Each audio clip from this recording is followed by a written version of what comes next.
کہہ دو کہ اگر سمندر میرے پروردگار کی باتوں کے لکھنے کے لیے روشنائی ہو تو قبل اس کے کہ میرے پروردگار کی باتیں تمام ہوں سمندر ختم ہو جائے، اگرچہ ہم ویسا ہی اور اس کی مدد کو لائیں۔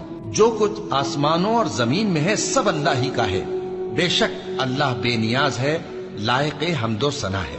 اور اگر یوں ہو کہ زمین میں جتنے درخت ہیں سب کے سب قلم ہو اور سمندر کا تمام پانی سیاہی ہو اور اس کے بعد 7 سمندر اور سیاہی ہو جائیں تو اللہ کی باتیں یعنی اس کی صفتیں ختم نہ ہوں۔ بے شک اللہ غالب ہے، حکمت والا ہے۔ اللہ کو تمہارا پیدا کرنا اور جلا اٹھانا ایک شخص کے پیدا کرنے اور جلا اٹھانے کی طرح ہے۔ بے شک اللہ سننے والا ہے، دیکھنے والا ہے۔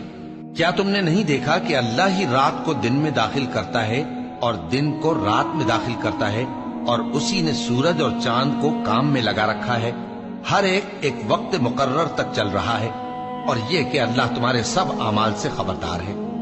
یہ اس لیے کہ اللہ کی ذات ہی برحق ہے، اور جس کو یہ لوگ اللہ کے سوا پکارتے ہیں وہ سب باطل ہے، اور یہ کہ اللہ ہی عالی رتبہ ہے، گرامی قدر ہے۔